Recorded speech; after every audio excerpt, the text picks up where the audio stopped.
avoid one should not fail to strictly follow the rules and regulations in worshiping the deity. 3. One should not enter the temple of the deity without first making some sound. That's why we have the bell in every temple.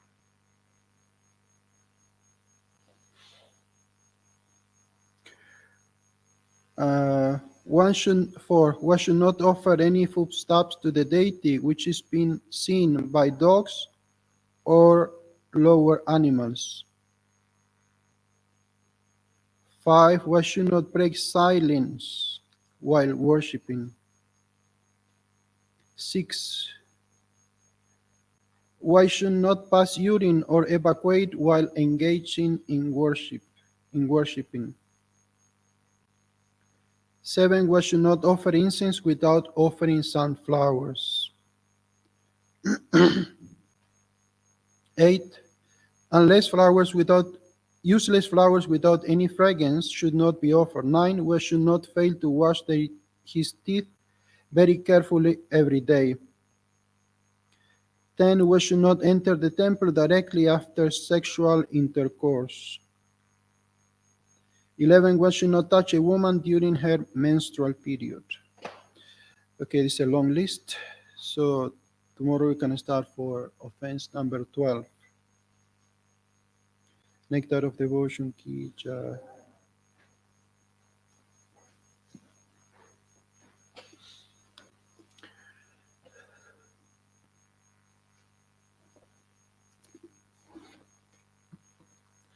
So we are reading 7th canto of the Srimad Bhagvatam. Prahlad pacifieth the Lord with prayers. This is chapter 9, text 23. Sorry? 20? 24.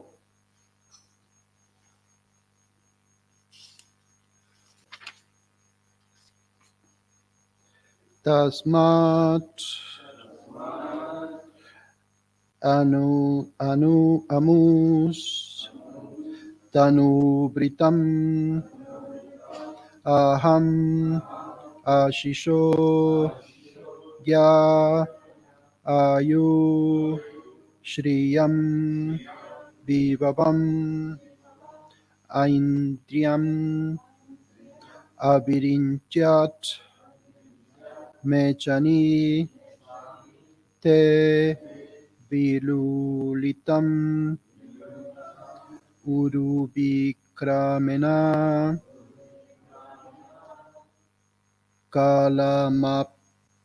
kalamanopanaya mam nijabrita parshvam tasmadanustanu aham ashishogya.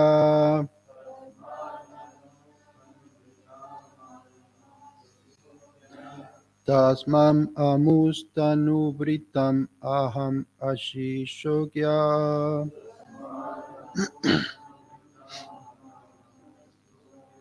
Ayushriyam vivavam aindriyam avirintyat.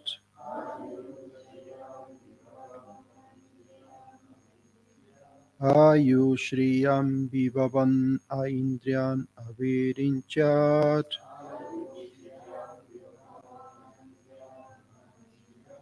Nechamite vilulitam urube kramena.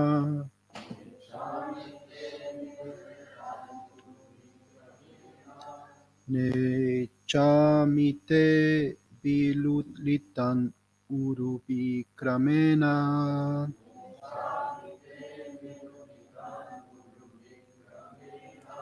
Kalatmano napanayamam nisha prityam parshvam.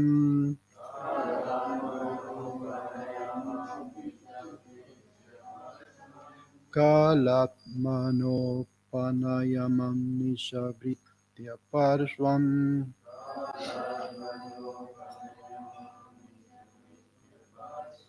Tasmam amustanuvritam aham ashishogya.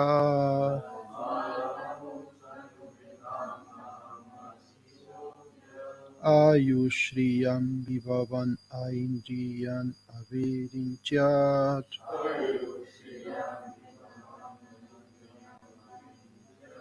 Nechamiti vilulitam urubikramena.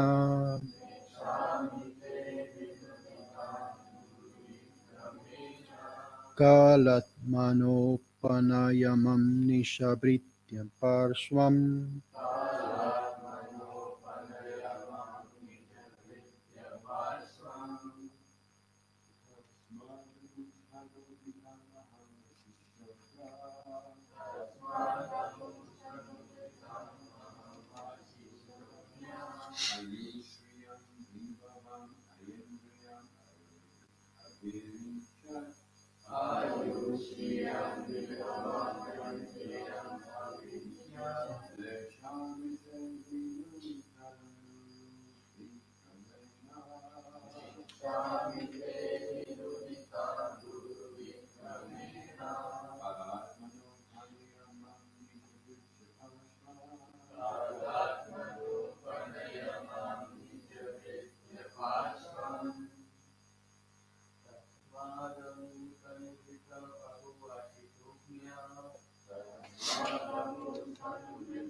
Tasmat, therefore, Amun, all those opulences, Tanubritam, with reference to living entities possessing material bodies,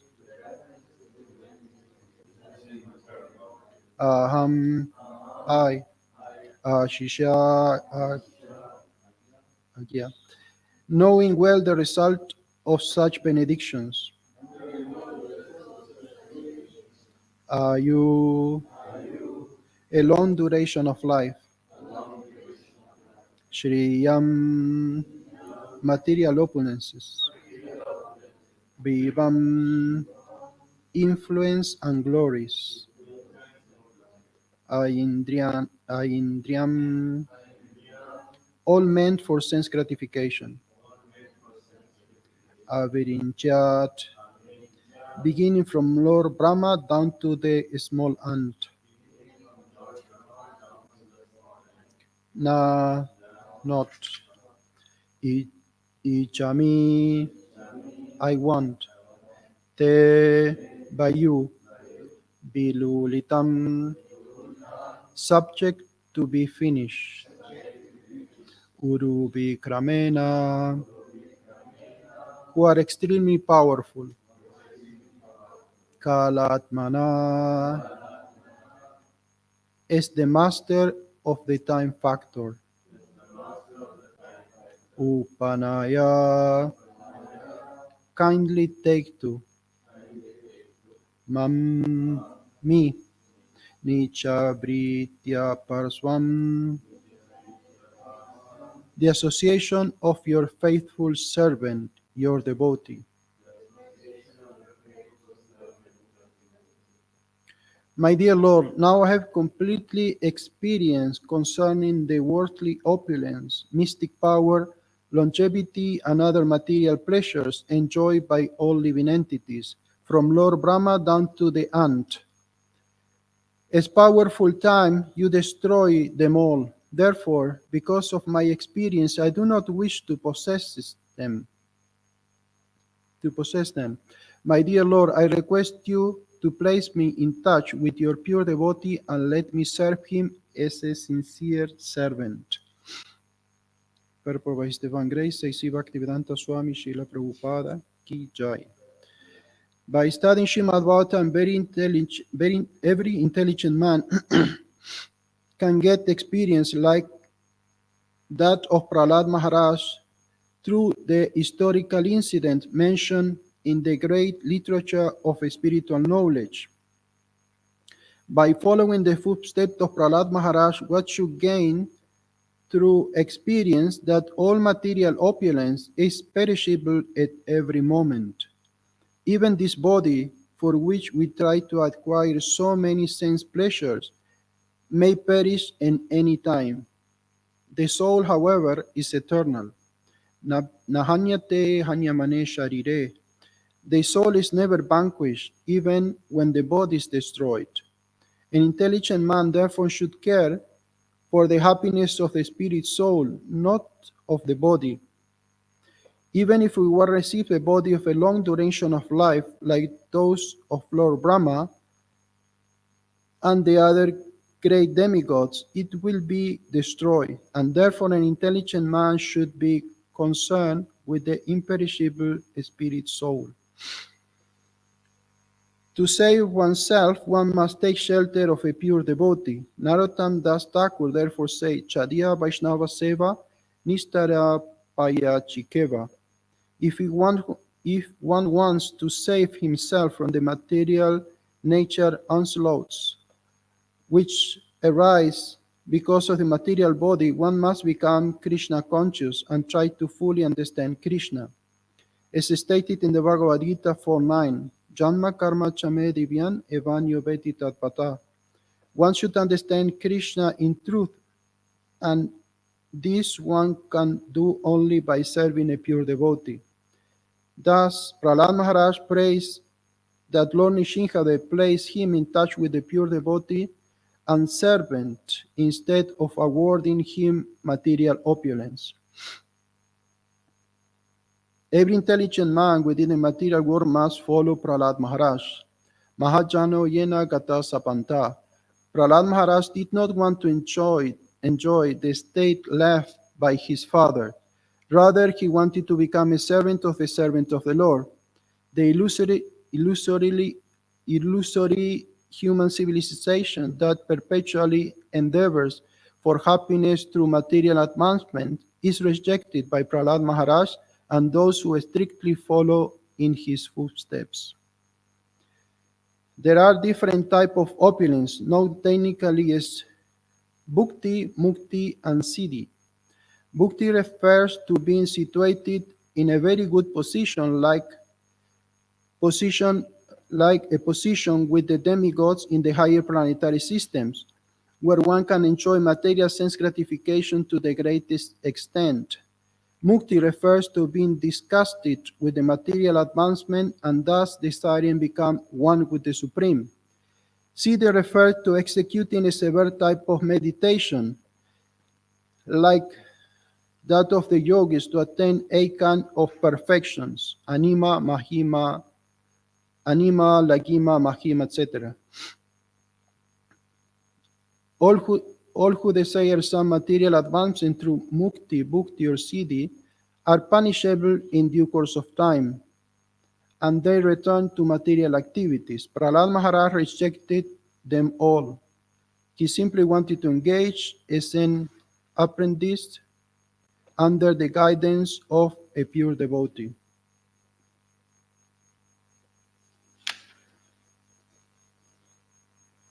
Tasmananustanu ahana shisogya ayushriyam vivavam aindriyan avirintyat nechamite vilulitam urubikramena kalattamonapanayam manisham vityam parswam.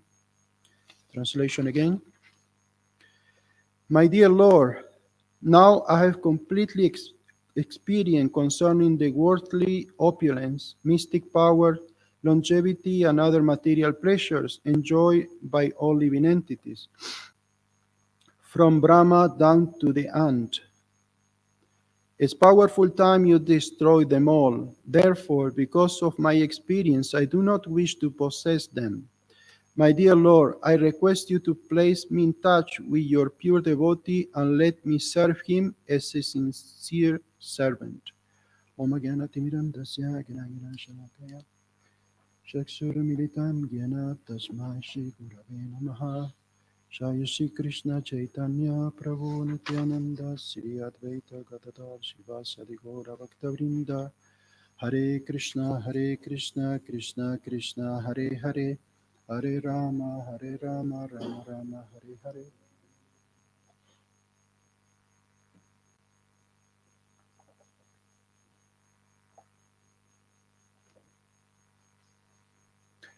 It's quite interesting that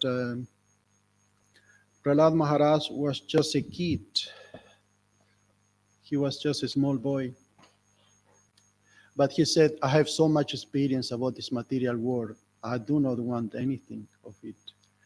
I do not want sense gratification. I do not want mystic power because I have experienced these things don't give happiness. And we see that this is just the opposite of what anyone in the material world wants. We all want sense gratification, and we all want to have some kind of power. Even we see that, like in the case of many yogis and mystics, they gave up gross sense gratification in pursuit for mystic powers, because these give you more control and they give you more sense of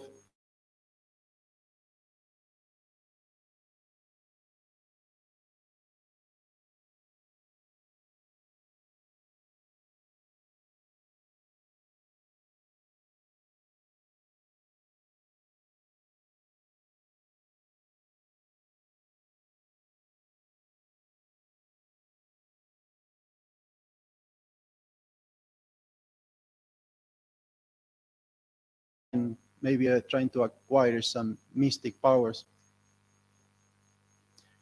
I remember when I was doing book distribution in South America, and I don't know, back in the day, especially the girls, they used to wear a necklace with their name on it, I don't know if you still do it. Probably some of them still do it. And then I often will stop one of these girls who are wearing a necklace. There were some men also they were wearing. It was like a fashion in those days. And I will stop them. I will look at their names, like let's say Elizabeth, and said, Elizabeth, this book is for you. And she will be shocked. She said, how do you know? Do you know me? I said, no, I don't know you. She said, how do you know my name? I said, through the practice of yoga, you can develop some mystic powers. And she said, oh, wow, this is amazing. I want the same. I said, no. Look, I will give you something even better than mystic powers. Take this book, come to our place, and we will show you a process. We will give you something which is even better than mystic powers. And many times they come to the temple. You say they came because I wanted some powers, but they say me that in this place they can show me something which is better. So we give them Maha Mantra, we give them Maha Prasadam, and then they start to experience that actually there is something better than mystic powers. But often they will say, you just saw my name, you're a cheater. But everyone is interested in powers. Everyone wants to be powerful somehow or another, physically, mentally, or whichever. But Prahlad Maharaj is saying, I'm not interested in these things. I know this will not satisfy the soul. And what Prahlad Maharaj wanted, this is my question to you. Jose.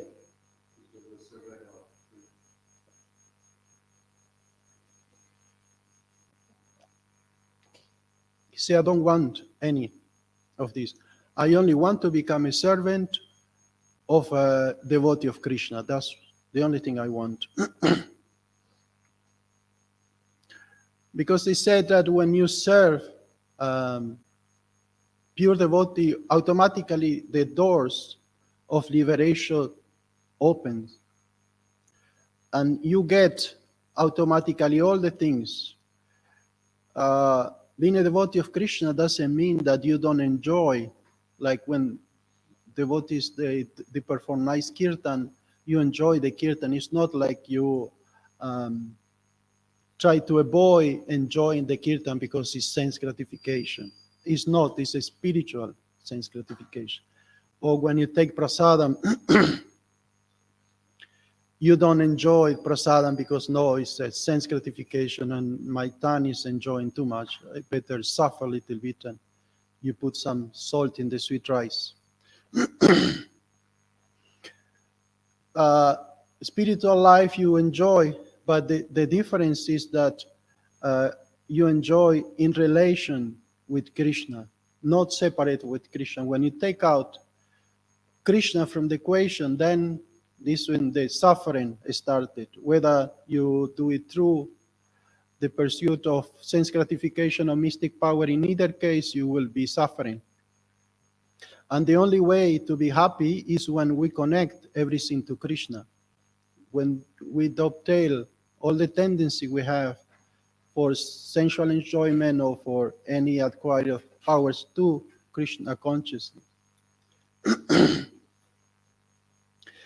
So Prahlad Maharaj, he knew that this serving of the pure devotee will give everything that we need, everything what the souls need.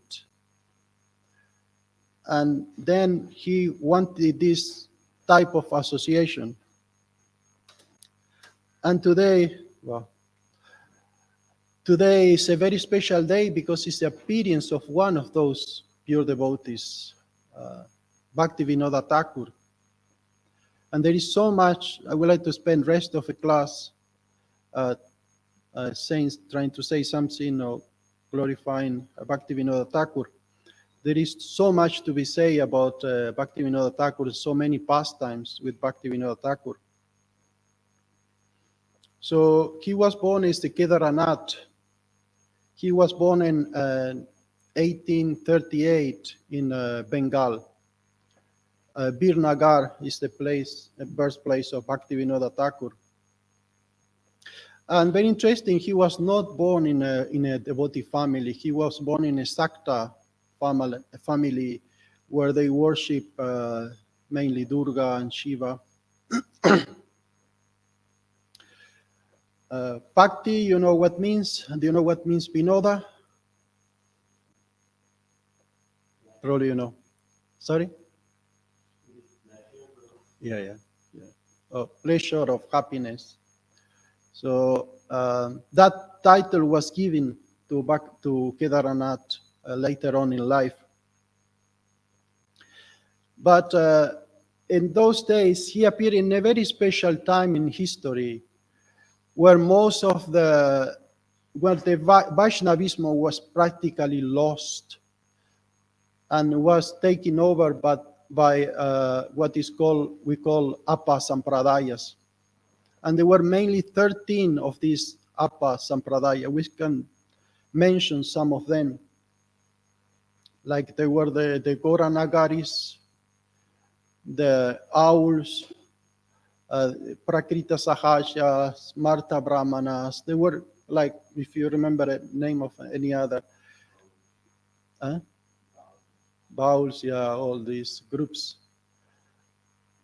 And basically, they say that they were followers.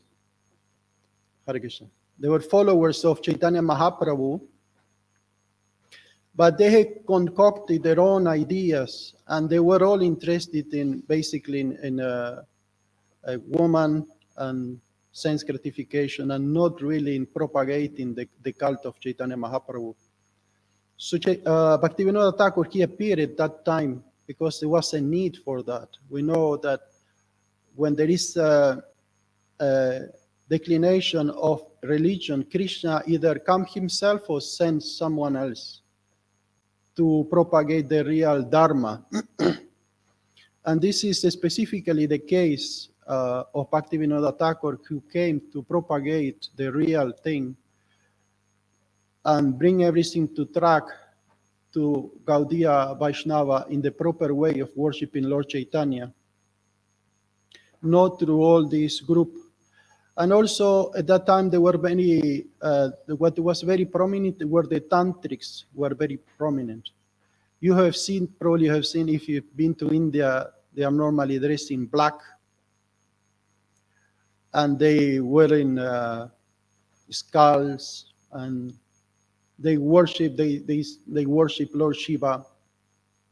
And there are a different type of tantrics. It's not so important, so we are not going to get into it. But at the time of Bhaktivinoda, they were very prominent, and people will believe in them. And there was one pastime with Bhaktivinoda Thakur that there was this tantric who had the skull, and he said that if you pour some water in the skull will smile. So people were coming and they were pouring some water, and then Bhaktivinoda Thakur, he was just a child. He was curious, so he poured some water in the skull, and the skull didn't smile. So he was quite disappointed. And then there was another occasion when in his grandmother's house, she had a backyard, and there was an apple tree. And they said that a ghost was living in that tree. And this is quite a common thing. Sometimes ghosts, they take shelter in trees. That's why forests are full of ghosts. So people were going there and doing puja and all kind of things. But Bhaktivinoda Thakur was very scared of ghosts at that point. And he spoke with one of the servants of his grandmother's house. And the servant told Bhaktivinoda Thakur, why are you scared? If you are scared of ghosts, just chant the name of Rama. So Bhaktivinoda Thakur, he went under the tree and he started chanting the name of Ram. And he lost all his fear for ghosts. But that made him also to understand that actually the real potency is in the chanting of the holy name of God, and not on all these tantric practice, which are practically useless, meaningless. So actually the father of Bhaktivinoda Thakur, he died when Bhaktivinoda Thakur was very young. He was only 11 when his father died. So he was mainly in the care of other relatives, like grandfather. Grandfather was a great personality, very well known in Bengal. And in his last day, he moved to Orissa, and he passed his days just as an ascetic practice in spiritual life.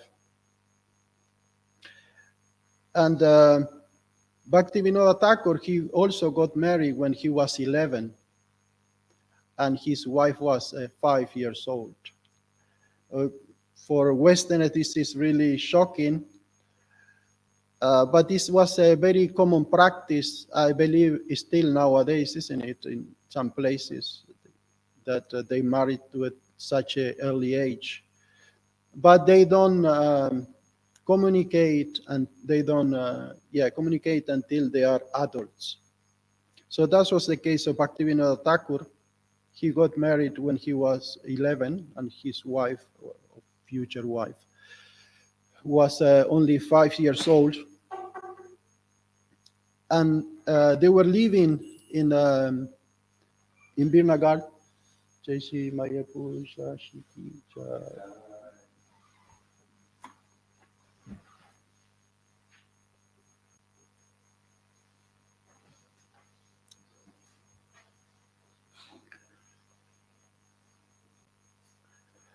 Bhaktivinoda Thakur had many sons, actually more than 10. I don't remember exactly the number, 11, 12, 13, I don't remember. He had more than 10. And when this an unfortunate event as well, that when his wife was 16, she died. And they had the youngest son, which was at that moment 10 months old. So because of this situation, he decided to get married again. And he got married to, her name was, I think, Bhagavati, and she was very nice, chaste lady. And she helped him in his spiritual life as well. And they have so many kids after that. So Kedaranath, at that time, he was looking for employment. And because he was highly intelligent, Bhaktivinoda Thakur was highly intelligent. When he was only 2 years old, he composed his first poem, 2 years old. And when he was 6, he could discuss Ramayana and Mahabharata. He could give lectures on Ramayana and Mahabharata only when he was 6 years old. So he was highly intelligent, and people, they will notice that. And at that time when it started the ruling, they were British were ruling India at that moment. And even though they tortured Indians for 100 years, they have great love for Bhaktivinoda Thakur because he was highly intelligent. And they offered him all kind of positions in the government. He was mainly a magistrate of the government, of the British government.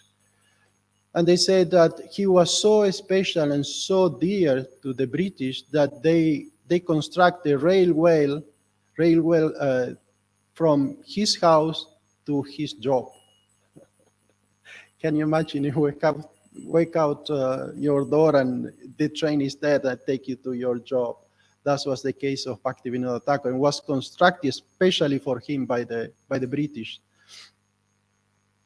So they said that he was so intelligent that he will solve cases in a few minutes. What will take a normal judge or normal magistrate to solve a case in 2 hours, he will do it just in a few minutes. And he had a very strict sadhana. He was very strict. He will go to sleep around 7, 8 p.m., and then he will wake up 10 p.m. And then he will he will write books.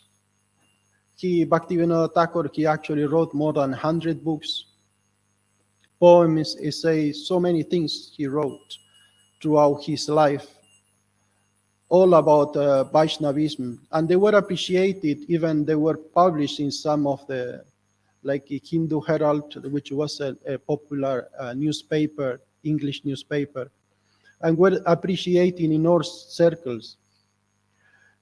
So he will wake up 10 o'clock, and then he will chant. He will, for many hours, for 4.5 hours, he will chant. And then 4 o'clock, he will go to sleep again for half an hour. And then after that, he will be all day engaged in the service of Krishna. And from 10 o'clock till 5 o'clock, he will go to work. And he also was very austere in his eating habits. In the morning for breakfast, he will eat some fruits, 2 chapatis, and a quarter liter of milk.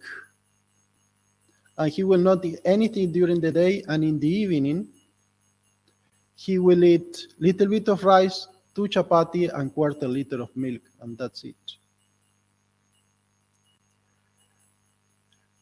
So he was highly intelligent, highly appreciated by all the pandits, but he was on his own. So he prayed to Krishna, please send me a ray of Vishnu. He said that I'm not even praying for an avatar, or I'm just praying for ray of Vishnu that would help me to propagate the cult of Chaitanya Mahaprabhu in the proper way. So the fourth son of Bhaktivinoda Thakur was Bhaktisiddhanta Saraswati, which we know is a very empowered devotee who also propagate very strongly Krishna consciousness, and who was the one who became the spiritual master of Srila Prabhupada, who further. They said that Bhaktivinoda Thakur, he propagate Krishna consciousness mainly in Bengal and Orissa. And then Bhaktisiddhanta Saraswati, he propagate Krishna consciousness around India, everywhere in India. And A.C. Bhaktivedanta Swami Prabhupada, he propagate Krishna consciousness around the world.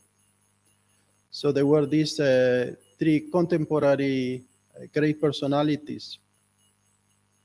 And he also was dedicated to expose all these fake yogis, fake avatars. Prabhupada said you can find like one of these yogis in every corner in India. People who claim to be God, who claim to be an incarnation. And there was one very famous, and I think it's my favorite one, and I think favorite of many devotees, Vishakishena. Probably you heard the story, Vishakishena. Vishakishena was a very powerful yogi. He could walk on fire, and flames will emanate from his hairs. And obviously, innocent people were impressed by these powers. And but he was abusing women. He was doing all kind of sinful activities. And when Bhaktivinoda Thakur got to know about this, he decided to expose him and to incarcerate him. And he had 2 associates. One was Brahma, and the other one was Shiva. They say to be one Brahma and the other Shiva. And people were following them. He had hundreds and hundreds of followers. And then everyone was scared of the yogi because he was really powerful. Even the government, they were not, they didn't want to arrest him because they were afraid what would happen to them. But Bhaktivinoda Thakur was totally fearless. He knew about that Krishna will protect him. So he went and told Vishakishena, okay, now you need to come with us and we will judge you for your sins. But Vishakishena would not take any of that. And he said, no, I'm not going. But in the end, they were like 100 soldiers, like 100 soldiers came to arrest him because he was so powerful. So while they were carrying him, he shook his head and 100 flames came from his head. And Bhaktivinoda Thakur was looking at him, but he was not impressed with these powers. He knew that this is just material things. So they incarcerate Vishakishena, and they need to charge him to pass the judgment in like 16 days. So at that moment, Vishakishena stopped eating and stopped sleeping. She won't sleep for 16 days, and he will not eat. So he became very much emaciated by this. But in the end, one of the policemen cut the hairs of this yogi, and he became totally powerless. Because as we know, the mystic power of these yogis stays in the hairs of the yogi. So if you cut the hairs, that's it, no more power. And then, but before that, he started threatening Bhaktivinoda Thakur. He said, if you send me to jail, I will kill you and I will kill your family. And at that moment, he had a daughter. She was only 7 years old. And he said, go to your house and see what happened there. And when Bhaktivinoda reached his house, he saw that his daughter, 7 years daughter, was unconscious. But after some time, Bhaktivinoda Thakur was staying with her. She recovered and she started playing normally. But when the day of the judgment came, Bhaktivinoda Thakur started feel pain in his heart, in his chest. And the pain was so severe that he could practically not even walk. So they had to carry Bhaktivinoda Thakur. And then Bhaktivinoda Thakur, he told him that he need to spend 18 months. Actually, it was quite a short sentence, I would say, like those sentences in the UK. They gave him 18 months of prison and hard labor. So Vishakishena couldn't take it, and he finally drank poison and he died. He committed suicide in the jail. So like this, Bhaktivinoda Thakur was very powerful, and he was exposing all these rascals who pretended to be God, who claimed to be God. But the contribution of Bhaktivinoda Thakur is practically unlimited contribution that he gave to Gaudiya Vaishnavism. First, because he destroyed all the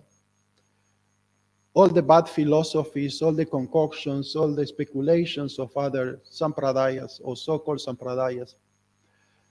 And he established Bhakti is the main dharma of Kali Yuga through his writings.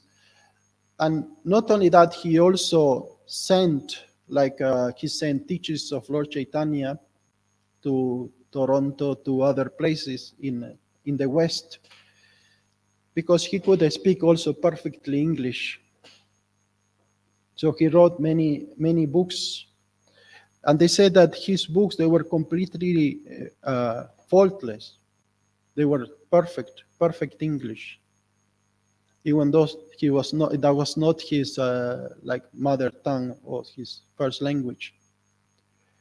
And also, he discovered the birthplace of Chaitanya Mahaprabhu, because in those days nobody really knew where Chaitanya Mahaprabhu was born. They knew that it was in Bengal. They knew more or less, but they didn't know exactly where Chaitanya Mahaprabhu. But one day, Bhaktivinoda Thakur was walking on the terrace of his house, and then he saw on the northeast, he saw a light, and he could see that that light touched a tree. So he went there, and they saw that there's a neem tree. So he understood this is the birthplace of Chaitanya Mahaprabhu. But to be sure, he took Gorkishore Das Babaji, who in that moment he was 120 years old, and he could not walk, and he could not see properly because his eyelids were always, he need to raise his eyelids to be able to see. So he took Gorkishore Das Babaji in a basket. One of the disciples of Gorkishore Das Babaji took him to that particular place, and when Gorkishore Das Babaji saw this place, the neem tree, he jumped out of the basket and started dancing and chanting. Like he said, this is the birthplace of Chaitanya Mahaprabhu. And to further confirm that, Bhaktivinoda Thakur, he decided to build a temple there, but he didn't have the money to build the temple. He was earning 25 rupees per week, I think, 25 rupees per week as a government officer. So Bhaktivinoda Thakur started going house to house asking for 1 rupee. He asked every person for 1 rupee to build this temple. But when they were digging the foundation of this temple, they found a deity. They found a deity of Krishna. And some of the acharyas there, some of the devotees there, they recognized that this was actually the deity that the father of Chaitanya Mahaprabhu used to worship. So this further confirmed that Chaitanya Mahaprabhu was born in this place in Mayapur under the neem tree. So the contributions of Bhaktivinoda Thakur are unlimited. He is our biggest hero of the Vaishnavism. And he also had a vision from his house how people from all over the world, he saw that Russians and Americans and people from all over the world were doing Harinam Sankirtan, and he saw a glowing temple like today we have in Shida Mayapur, the Vedic planetarium. And he had that vision that is happening nowadays, that many people, Russians, Americans, they come together and they chant the holy name of Krishna. So that was the one of the things that Bhaktivinoda Thakur contribute to everyone in the planet, and he was empowered. He was directly empowered by Chaitanya Mahaprabhu, and Chaitanya Mahaprabhu appeared in 2 occasions in a dream to Bhaktivinoda Thakur. This is written in his autobiography. One of them, when Bhaktivinoda Thakur understood that he needed to take initiation, so Chaitanya Mahaprabhu came to him and said, you need to take initiation by Bipin Goswami, which was a very famous Goswami at that point. On another occasion, when Chaitanya Mahaprabhu wanted to go to Vrindavan, he considered actually his service as a government officer is a burden. And he wanted to dedicate fully to Krishna consciousness, to chant, to preach, to write his book, but he needed to spend so much time solving all these cases. So he had desire to go to Vrindavan. He had never been to Vrindavan yet. So he had desire to go to Vrindavan. So Chaitanya Mahaprabhu appeared in a dream to Bhaktivinoda Thakur and he said, you will go to Vrindavan, but who will complete the mission in West Bengal? You eventually will go there. So Bhaktivinoda Thakur decided to stay a little bit longer. He want to resign from the government, but they will not allow him. They will not allow him. They will try to allocate him to other places around India, but they will not accept his resignation. But finally, they accepted, and then he spent the last years of his life as well in one of the forests of Vrindavan. That's what he wanted, and he finally left this world when he was 75 years old. So Srila Bhaktivinoda Thakur ki jai. I don't know if you said any question. I think time is up. So do you want to add anything about Bhaktivinoda Thakur or say something?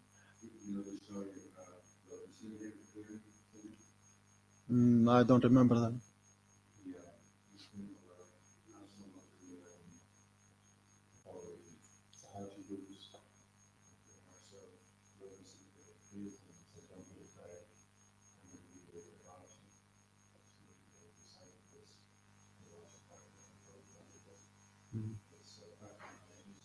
Wow.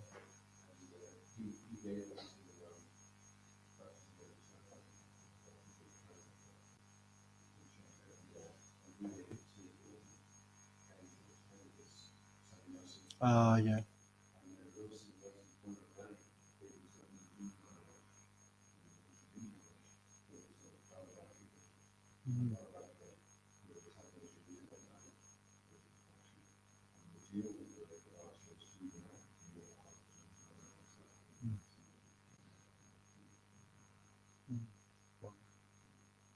Nice. Jose. What is a book you want to know more about him? You wrote Yeah, he wrote a book about his own life, his biography of Bhaktivinoda Thakur. But he wrote 100 books, of which Chaiva Dharma, Harinam Chintamani are the most well-known.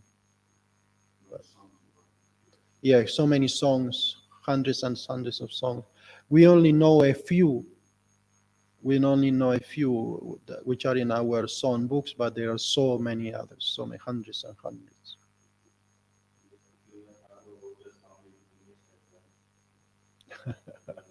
Wow.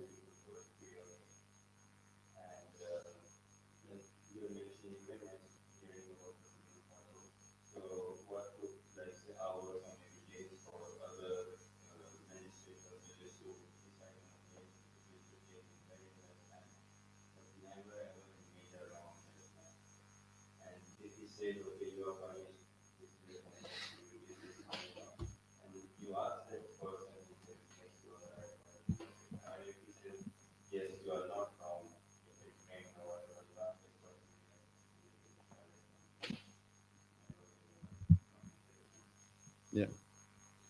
You know the story of sleeping friend? No.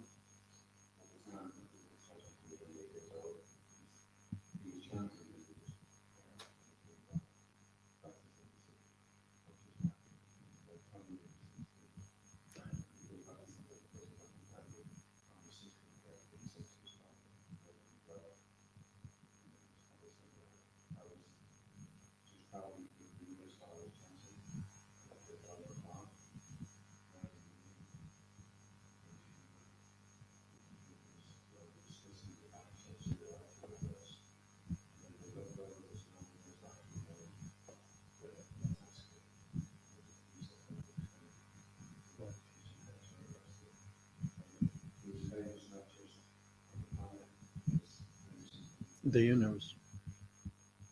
Wow, amazing. Yeah, I could speak all day about Bhaktivinoda Thakur. Okay. Srila Bhaktivinoda Thakur ki jai, Srila Prabhupada ki jai, Nitai Gaura Premanandi Hari Bol.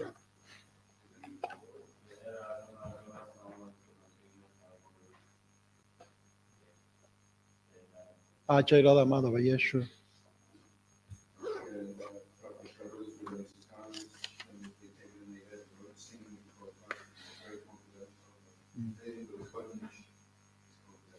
Yeah. Yeah.